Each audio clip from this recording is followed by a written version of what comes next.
Hey guys, it's Laura Giles for Pan Society, and I'm here to answer the question, are past lives real?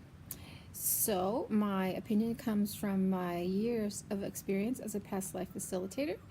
And of course, remember that always you're going to be the expert on your experience. So, if you have a different one, that's cool. Might as well share it with us in the comments. Or if you agree or you had an experience, you could share that too because we can all learn together. So, what I've seen as in my career as a regression facilitator is that people will come up with a story that may or may not be real, that reflects their past life experiences. Now, these stories tend to parallel their current lives in some way. So, in other words, like if they're having problems with finding love in this life, then they might have that same theme in a past life. If they have problems with, let's see, something like self esteem or taking care of themselves or suicide, or it could be anything, any kind of pattern, stubbornness, even, it could be a personality trait like that, then it's generally occurring in this life too.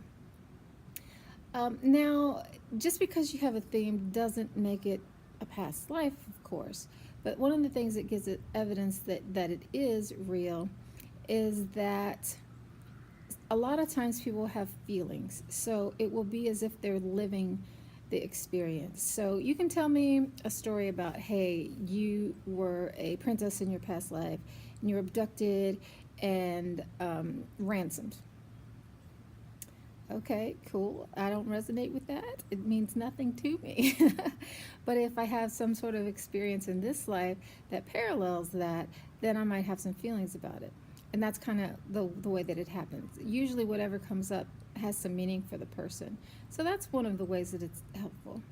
Another thing that can come up is that you can taste things sometimes, not all the time. Or you could pick up details that you might not otherwise know. For example, I had a past life in England or somewhere in that area, maybe Ireland, somewhere in the British Isles. It felt like.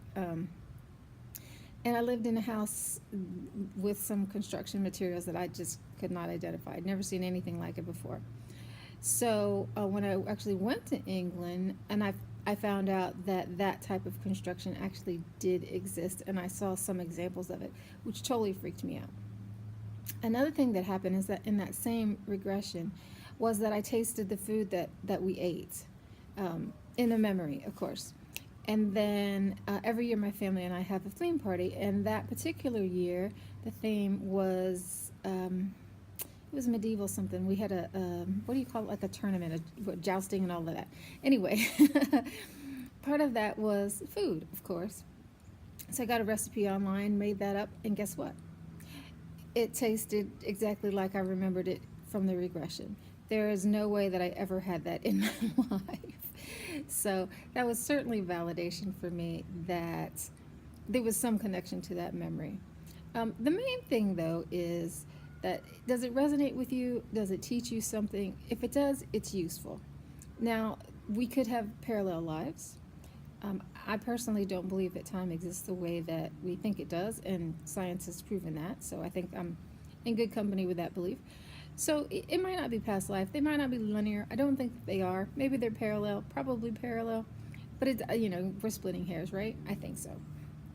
So I do think that we either continue on or exist simultaneously all the time.